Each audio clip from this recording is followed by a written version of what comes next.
Hello everyone, welcome back for some more Let's Read Fate Requiem. So you might notice I have the laptop here now, just so that when I am looking off into the distance for looking up information, it looks a bit more natural, you know, because I want to make sure that I am, reading from a place where I can read from, as opposed to the vast nothingness where I'm accessing my information. Does that make sense? I hope that makes sense. But otherwise, hi, here we are. We're on to chapter 4. And a lot of people very surprised that I have never heard of Hannibal. To which I have to say, we do not learn world history in Canada.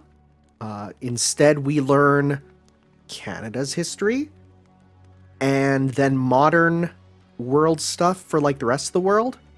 Like we don't even cover really the world wars. Like we really don't. That's just something that you learn on your own. So me not knowing them is like it's strange that I saw so many people like, you've never heard of Hannibal? It's like, no. Where would I have learned about him? Like when I think of Hannibal, all I think about is the guy who ate people, right? So, well, now we know. And now I have my laptop here to help look up information when I need it. So, with that said, I think it's about time that we dig on into our book proper, so that we can get going. I'm excited because again, I'm really loving this world and the characters and everything. So, hopefully we dig into more of it, because like I don't even really want plot.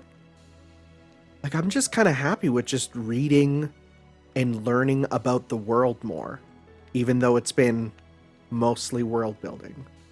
But I'm okay with even more of that. So let's get going here. Chapter 4. Several days had passed since I had been relieved of my duties as the Reaper.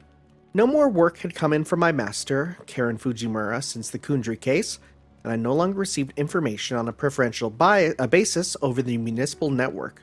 I had been barred from the critical point where the Akihabara district barrier was located, and my access to Canada's shrine in Yushima Temple, where multiple ley lines converged, had also been restricted.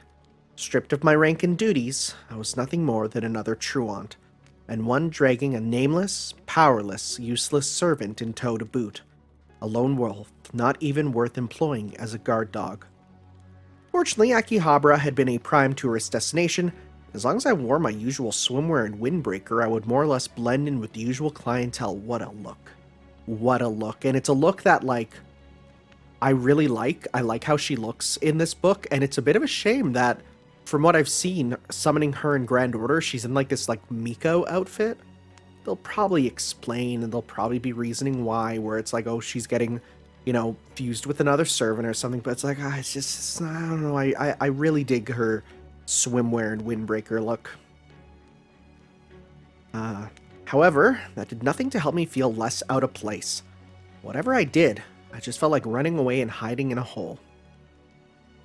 I had received no more information on the Command Seal Hunter. It was worrying that the case had not yet been publicly acknowledged. My gut told me it had been quietly solved and faded away. It was merely biding its time. Oh, it had not been quietly solved. Whispers of the woman with the missing hand circulated Shibuya. It had become something of an urban legend among students. Don't you know better than to cut that out? Keep on repeating it and it'll become real. And then who'll have to deal with it? It'll be... Actually, I suppose it won't be me. Not anymore.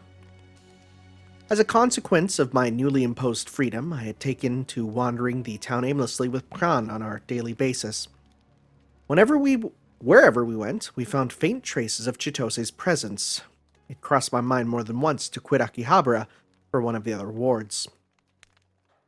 There were many things that seemed to draw Pran's interest, but over time I started to notice a broad pattern. It was live experiences he seemed to enjoy. Street performers, buskers, speed painters, and the like were often what caught his eye. Thinking back to the episode with Kuchime, I tried to taking him along to a shop geared towards those otaku. It was crammed to the rafters with endless figurines of buxom girls, male-oriented toys, and all manner of merchandise, to the point where I almost was sick of looking at it. However, none of it particularly seemed to resonate with him. Okay, can I just say, a little strange how a fate piece of media is taking such a like moral high road on otaku goods, right? A bit strange. Is it meant to be ironic? Cause I mean, have you seen my fate shelf? Dear God. However, none of it in particularly seemed to resonate with him. Maybe it's because they're all manufactured goods? Perhaps it's originality that appeals to him. He stood by, a little sleepily, gazing into the distance as though squinting into the sun, watching faraway strangers. Only when we passed a shop selling astronomical telescopes did he exhibit a different reaction. He squatted down in front of a poster of the planets, clearly not handmade, and stayed there for well over a minute. You know Jupiter? This eye, it follows me. Eye? You mean the Great Red Spot? This planet's so big. It's so big. He shivered, and then pulled the goggles resting over his head down over his eyes, and peered at the poster once more. A planet, huh? Surprised you know that word. Had he picked it up from when I read The Little Prince to him? He had initially talked about coming from somewhere far away. Perhaps he wasn't just making it up? Or maybe... No, is that even possible? I chose my words carefully. That's a very old photograph. From before the war. The great red spot on Jupiter isn't there anymore. It got smaller and smaller, and then it disappeared. Wait, what? Wait, what? Is the red spot on Jupiter going away? Okay to Google. Red dot Jupiter shrinking? Is it? Oh my god! People also sometimes ask me, why is Jupiter's spot red? You want to hear the answer? No. Okay then. Okay. I don't know if you heard that. But I need to choose my words more carefully because my automatic search tool went off, and boy did it, I'm not going to say scare me, but it surprised me, that's for sure. Okay, well, let's be more careful. Anyways, Jupiter's red spot has had a hard time in recent years. It's been steadily shrinking in the east-west direction for decades. Okay, so yeah, it is going away. Is it still shrinking? Oh my god, that's so funny.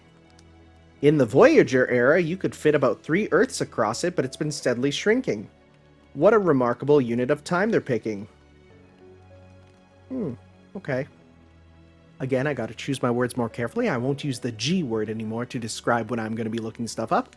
Let's just get back to back to reading, why don't we?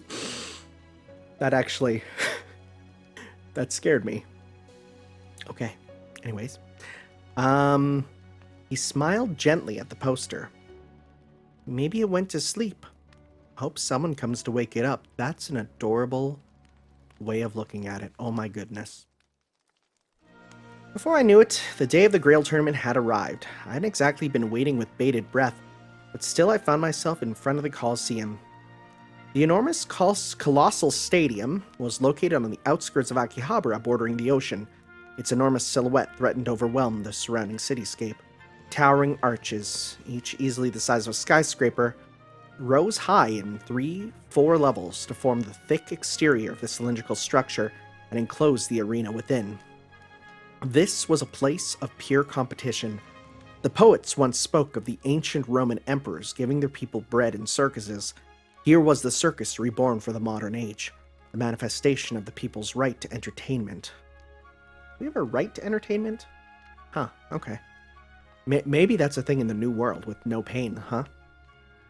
I'd ended up accompanied to the Colosseum by Prin and Karine. Oh, these names.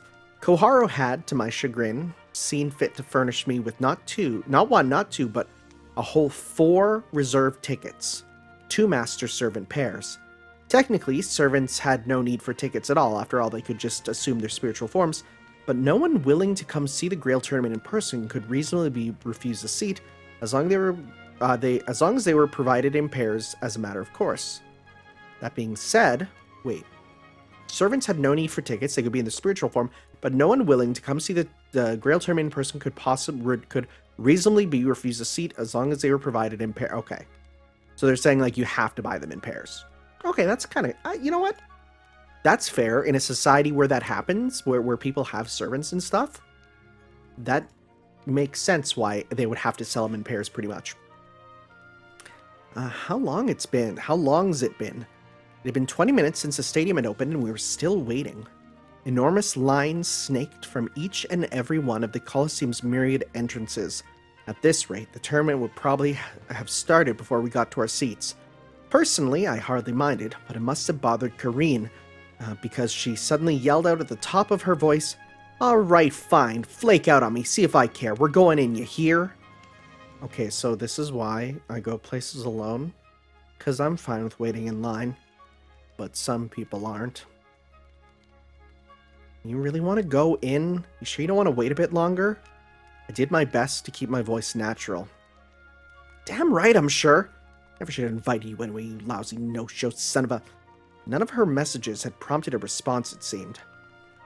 The individual keeping us waiting was the weary-looking guitar player Kuchime. Oh, I was like, who are we waiting for? Of course, this character who I didn't think would be important. Unsure what exactly to do with my 4 tickets, I had decided to start by offering them to people I knew. Kareen herself had snatched the chance with typical zeal, but her partner Kyoyu had been reluctant to join us, leaving me with one left over.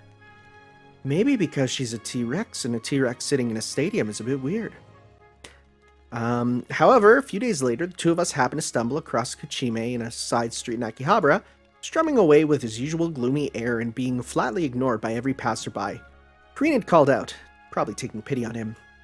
Hey, Kuchime, was it? Ever thought of checking out the Grail tournament? Maybe the halftime show, they'll give you some tips on how not to make your customers run a mile. Ain't got no need for that, little missy. I'm happy as long as I'm getting through to people with ears to hear. Think you're some kind of auteur, huh? Keep dreaming, idiot. Why don't you just go the whole way and die while you're young while you're at it? Oh my god, that's so mean. Why would you say that, Kareen? I'd watched blankly as she exploded at him unprovoked. Her tirade had ended with her snatching the ticket from my hands and thrusting it squarely into his unshaven face. Had she done it in a spontaneous surge of pity for this disheveled musician? Had this been her plan? Had she been planning it all along? I may have been the Reaper, but even I wasn't so insensitive as to probe any further. However, in the end, the chance she had taken came to nothing. She stalked around the arena fuming. I followed her, leading Pran by the hand. Eventually, we arrived at our designated seats. The interior of the Colosseum was spacious, tall, and delightfully modern. I now understood why the queues today had been particularly bad. The staff were conducting unusually extensive baggage checks and body searches on all attendees.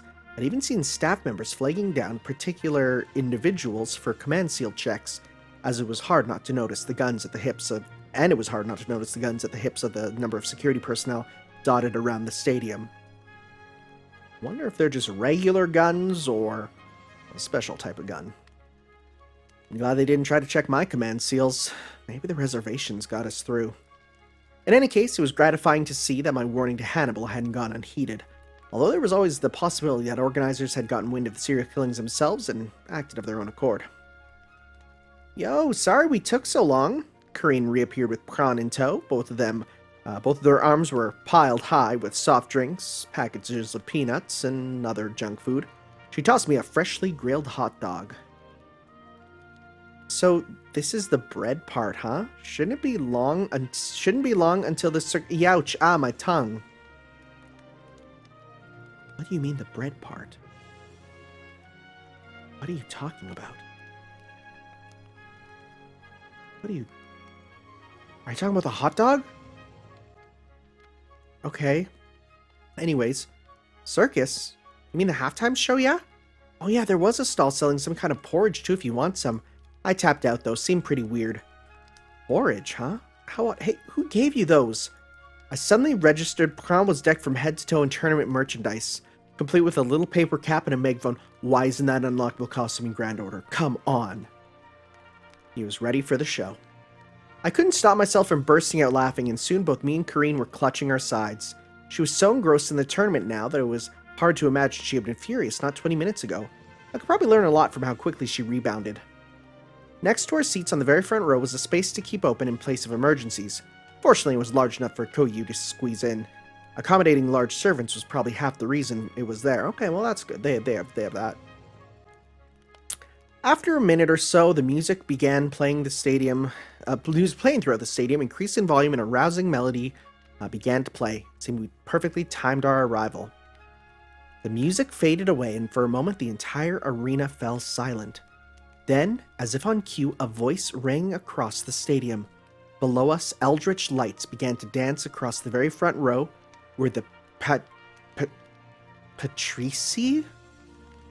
Patrici would have sat in the original Colosseum. I don't even know what that means. A diminutive figure strode down the aisle and unfurled a pair of feathered wings. At the same time, the main screen cut to a close-up of a girl. A woman? Dressed in a plain white Grecian tunic. Good evening, my lovely little piglets. Hey, there. Oh my god, is she? Whoa, okay. Okay, I was like, wait, there's no way. And then I saw her name. Good evening, my lovely little piglets. Her voice echoed around the Colosseum at an amplified volume. Welcome, one and all, to the ocean stage of the Grail Tournament. That's right, we're all setting sail for Okeanos, and I, the Great Witch Circe, will be your guide. Oh my god, Circe's in this. Is this where she comes from? Or did Grand Order have her first? I have no idea. Okay. Huh. She stoked the crowd's excitement, and they all answered with a deafening roar, although I did pick up some rather crude jeers mixed in with the cheering. Thank you, my little piglets. I love you too. Now, before we meet all our brave warriors, I'd like to introduce our commentary team. Two burly men strode down the aisle to join her, waving to the audience. First, for the Ottoman Corsairs, we have a scallywag among scallywags, the gentleman of the Caribbean, the one and only Blackbeard Edward Teach. Oh, I'm so happy he's here. I'm so happy he's here. That's me. Blackbeard was greeted by deafening boos. He did not seem to care a jot. Sounds like you all know him well. Let's move swiftly on. But that's all I get. Next, for the Carthaginian Alliance, we have the King of Admirals, the man who saved the Roman Emperor from the Ptolemaic dynasty. I love these things that I've never heard of. Friend and advisor to Emperor Augustus, I give you Marcus Vipsanius Agrippa. Agrippa, the commander who led the Romans to victory at the Battle of Actium. I don't know who that is at all. I've heard the name. Wait, wasn't Agrippa the teacher of Nero? Am I wrong about that? I've definitely heard the name pop up in Extella there. Huh, okay. I expected him to bask in the applause of the crowd, but instead he rounded on the MC. Wait, what? What is this? I never agreed to this. First you invite me to attend nigh on midnight last night, and now you expect me to commentate? Explain yourself. About that, honestly, we wanted Euclides of Alexandria, but he canceled the last minute. What are foreigners like, right? Wait. Euclides of Alexandria is a foreigner? That's interesting. And also the fact that foreigner is a defined class here. Also very interesting. Okay. So this is definite. Okay. Because there's a few things where it's like with the faker class is like not a thing anymore, right? They have another replacement for it. So I was wondering if foreigner was a thing that was going to actually come up, and well, it seems like it is. All right. Some nerve on you, girl. You expect a general of Rome to commentate on the Carthaginians? And you, yes you, the servant with the easel.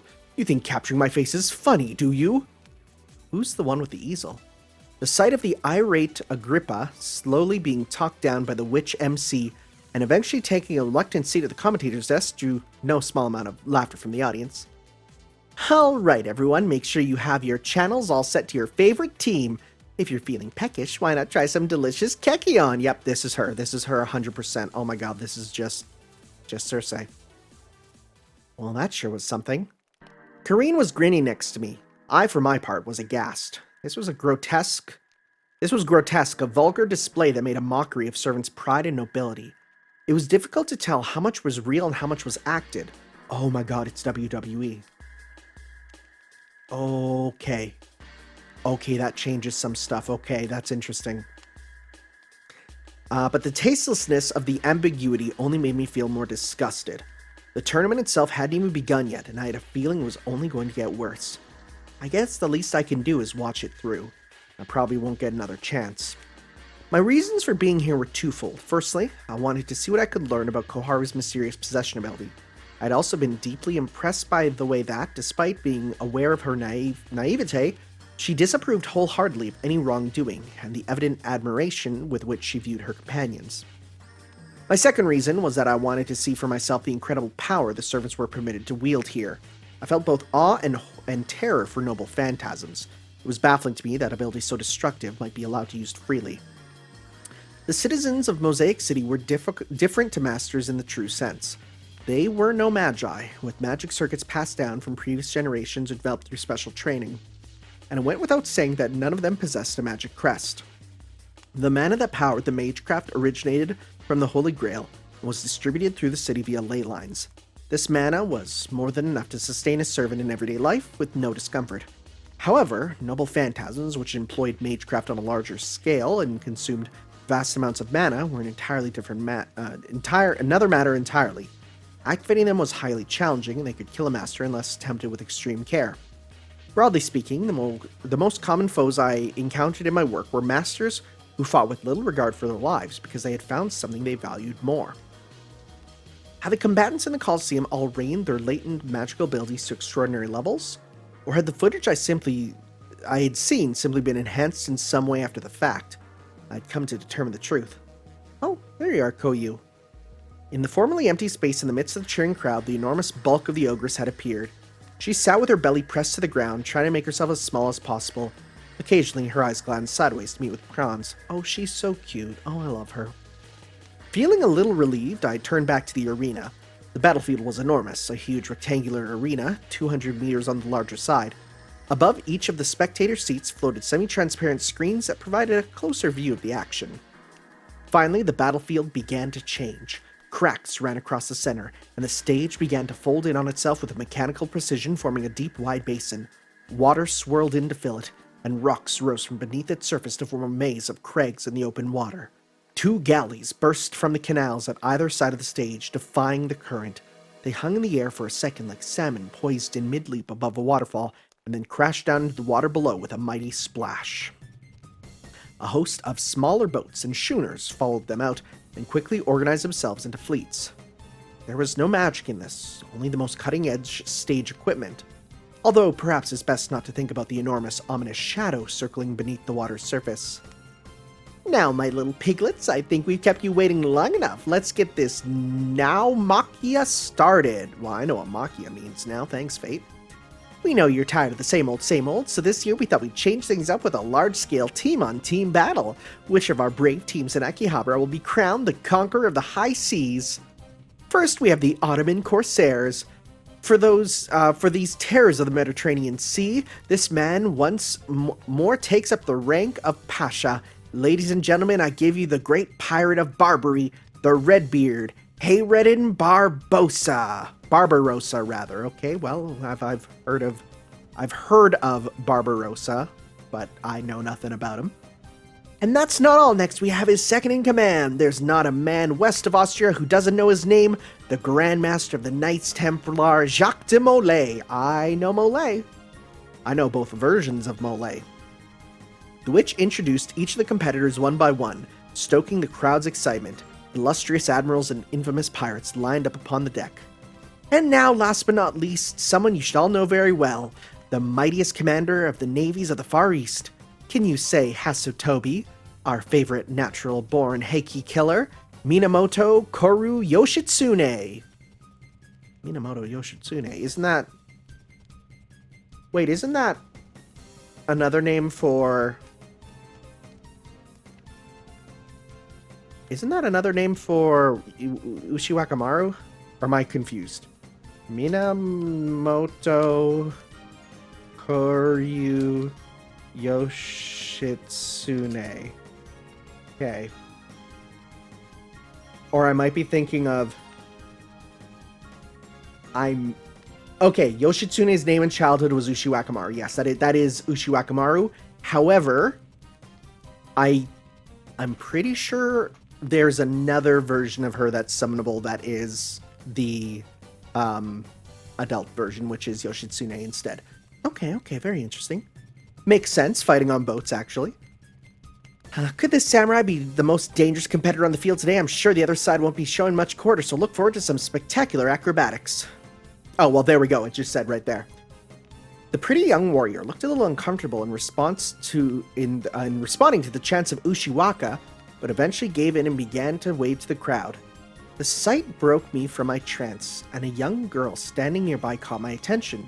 She hadn't been introduced yet. Could that be Yoshitsune's master? She was dressed in elegant, traditional Japanese robes with heavy facial makeup matching Yoshitsune, but she herself appeared to be nothing more than an ordinary citizen. Behind or beside the other servants stood similar unassuming figures. More than a couple of them were wearing masks that obscured their faces. Eventually, the oriental arrangement of Mozart's Turkish mark, playing throughout the Colosseum, drew to a close and replaced with a swelling, savage, African-style drumbeat. The Grail tournament was as tasteless as ever. Now swivel your heads the other way, my adorable piglets. Let little corkscrew tails to the east and snouts to the west. Oh, she's really going with this, huh? Please give it up for the heroes of the mighty Carthaginian Alliance. Cast your eyes upon Rome's worst nightmare. At his back, the souls of 3 war elephants with whom he crossed the Pyrenees and the Alps. Okay, people made sure to let me know that he uses war elephants. Ladies and gentlemen, the lightning commander Hannibal Barca. The sight of Hannibal, cross-armed on the deck, that's sick. He's doing the gunbuster. Cross-armed on the deck in traditional battle garments was so wildly different from the garrulous old tourists I had met in Cafe Borges, I could hardly believe it was the same man. The mighty cheer from the crowd put not so much as a crack in his stern expression and harbored a menacing aura. And not to be outdone, his second in command, the firebrand of the Castile, El Cid. Never heard of him. Oh god, we're going to be Googling a lot after this. The witch continued with her introductions, each one punctuated with thunderous applause. I tuned them out. My attention was absorbed by a small figure on deck with a white coat draped across her shoulders. I followed her with my augmented vision as she stared keenly into the enemy ranks. He stood a short distance behind her, head askew, hand on his hips. He seemed devoid of tension, as though this were nothing more than a warm-up routine. And taking up the rear guard is someone I'm sure you all remember, none other than the warrior who took on the newbie tournament by storm, our proud Knight of the Round Table, Sir Galahad. With the introductions concluded, the galleys began to slip forwards, and each team assembled into their respective formations. Kareen rapped on my knee? She just go like, yo, yo, yo. I love it. Kareen rapped on my knee with her megaphone, unable to conceal her excitement. It literally sounds like she's rapping, like just going to town. I told you it was going to be awesome. Don't know much about the pirates, but even I know Yoshitsune.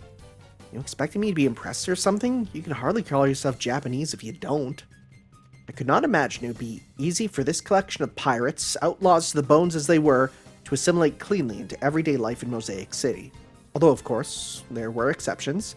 Perhaps it was the best that there was a place for them here where they could put their talents to use while also entertaining the populace. However, I know it's just a mock battle, but don't you think this seems really one-sided? The Ottomans are obviously better at sea. Hannibal's famous for his war elephants, but he can't even use them on the water. Haven't been reading up, eh, Erice? Here's a flyer for you, see? It says right here, the field will change halfway through and turn into a land battle. There's your Carthaginian advantage. Ah, I get it. This was never supposed to be a fair battle, but a dramatic turnabout against overwhelming odds. The perfect script to drive the audience wild. I myself had to confess I was looking forward to seeing Yoshitsune and Galahad face off. So much that a part of me wished that this were a real Holy Grail war. Yeah, now I see. I gazed at the nearby spectators with dawning realization. I feel as though I'd grown a little closer understanding how these competitors could wield such extraordinary power and a system that supported them in doing so. The back of my neck pricked. Someone somewhere was watching me. I slid my gaze slowly around, careful not to let my reaction be noticed, but my stalker was impossible to discern through the interference of the crowd around me. I'm being watched. No doubt about it. There's something familiar too. There's something else too, a familiar maybe? The Borgia siblings' warning came to mind, someone I'd previously crossed out for revenge. As I was looking around warily, hoping to forestall some impending attack, I noticed something strange. Dotted through the crowd were spectators standing motionless, seemingly blind to the excitement around them. Victims of the command seal hunter? No, that doesn't seem right. I focused, filtering out the auditory noise, following the sense of wrongness back to its source, and happened to catch a snippet of conversation from the row in the front. You serious? A fire in Shinjuku? Where? Tsunohazu? Kashiwagi? Seems it's around Hanazono way. Hanazono? My old house was in Hanazono. Which was to say, Chitose's house was in Hanazono. I leaned forward a little and stared at the woman in front's phone over her shoulder. Mary, what the hell are you doing? On the screen was a video someone had uploaded to the municipal network. What on earth? A video of a building on fire. In real time. A row of old wooden houses in Shinjuku reeked in smoke. A human figure appeared from the billowing gray curtain, aflame from head to toe. However, they did not run or drop to the ground, but continued calmly into the next building, even as their blood boiled and their skin charred with the flame's caress began to feed the flames. The video cut short, interrupted by a new upload of a public train brought to a standstill, flames licking at its roof. As I watched, a buzz of concern began to spread throughout the crowd. It's hardly surprising. There are probably no small number of spectators here from Shinjuku. I turn around to see that Karen, too, was fixed by her phone. What's wrong? They say there's been some kind of pedestrian accident in front of Shibuya Station. A tram derailed and went across the Oh, ew, I'm not looking at that. Trains are stopped too. The hell's going on? Simultaneous incidents all across Mosaic City. Ugh. I gripped my arm as a dull pain blossomed inside it. The stench of death was agitating the spirits. Black blood oozed out from beneath my hand as their ire turned on my own body. Just when I thought I'd gotten them under control. The arena was no longer a place I should be. I was the greatest threat there to the tens of thousands of spectators present and their partners by their sides. Right now, these simultaneous incidents concerned me. Security here was tight, and more to the point, greater warriors than I could ever have hoped to be now thronged the main stage. This was perhaps the safest place in all of Mosaic City. My place was not here. As much as I wanted to see Koharu fight, I no longer had time to worry about that. Eri, wait! Kareen must have guessed my intentions as soon as I stood up. You're going? Just like that? Without me? Sorry. I know I invited you out here and everything, but there's something I need to do. What is it? I stared back at Kareen for a moment, then looked down to the boy by her side. Koyu, do you think you could take care of Pran? The ogress looked to Kareen questioningly, and then gave a slow nod. Consider it done. Just leave it to us, Eri. Kareen flashed her newly recovered command seals, alongside an irrepressible grin. Just as I made to leave, Kareen's phone buzzed with a notification, and she pulled it out. Who's texting me at this kind of time? She checked the screen and sighed. It's that Kuchime asshole. He says sorry. That's all? That's all. She smiled resignedly and a little sadly. I left the seats behind and made my way to the outer hall. While still indoors, this was an airy open space with high arches modeled meticulously after Roman architecture. It extended far away in both directions, curving gently to match the shape of the arena. Shops lined the outer wall, still milling with a fair number of late customers. Here and there, people clustered around screens outside the storefronts, drinking as they watched the matches unfold. What was even the point of coming here, I thought? We'd be doing that at home.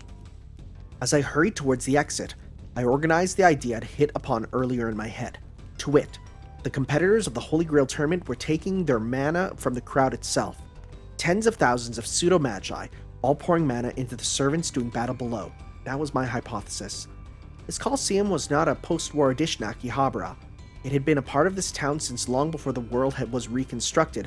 It was far too large an anomaly to be permitted to exist without a reason. And in ancient Rome, the battles that took place in the Colosseums had been sacred acts, offerings made to the gods.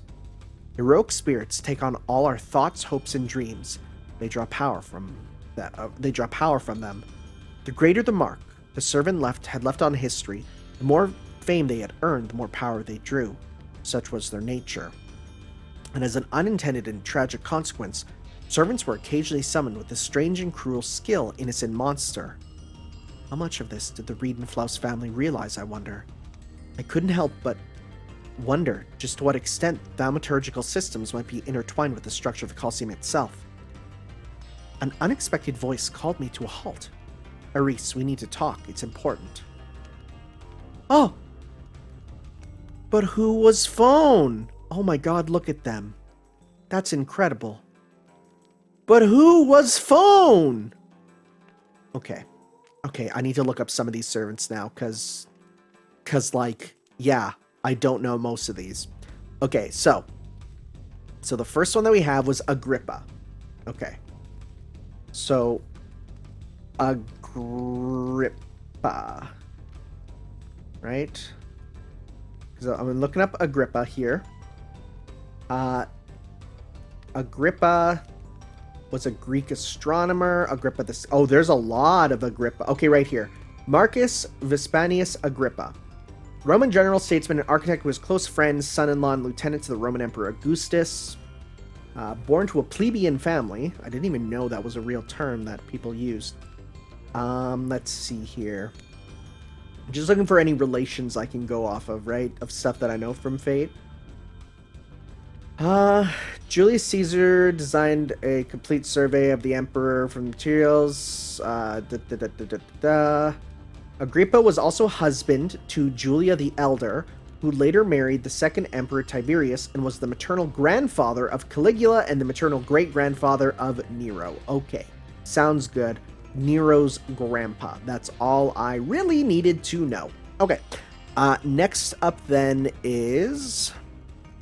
Okay. Hayreddin Barbarossa, which is a bit of a weird name. Hayreddin Barbarossa, also known as Pasha, yep, right there. Ottoman Corsair and later Admiral of the Ottoman Army. I'm going to be real, I know nothing about Ottoman anything. Okay, so Hayreddin is an honorary name, meaning goodness of the faith or best of the faith. That's pretty cool. So let's see here. Background, early career. I'm just looking here for anything that really matters. Pasha of the Algiers. I'm just saying words and I don't know what they mean at all. He had his own flag. Okay. He's been in many Turkish films. Should be noted that the name of Hector Barbossa is a... Yeah, it was because I've heard Barbossa, but I've never heard of Barbarossa, right? Oh, Barbarossa is where barbarian comes from? Okay, so he was a pirate that then became an admiral. Okay. Interesting. Okay. Again, some of these guys I've never heard of. Jacques de Molay, I know about because of being in Fate there. We looked up how Ushiwakamaru is the childhood name of Yoshitsune there, but this is the adult version. Okay. We looked up Hannibal. Yeah, who is El Cid? I think I've been to El Cid, Mexico, but I don't know if there's any relation to that. El Cid, otherwise known as Rodrigo Diaz de Vivar. Okay. El Cid means the Lord. That's pretty cool. Okay, I'm gonna go to the Britannica instead of Wikipedia is too much.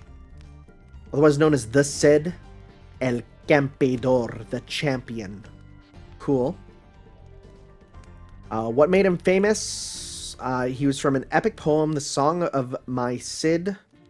Okay, his accomplishments: formidable military leader who won 7 famous battles.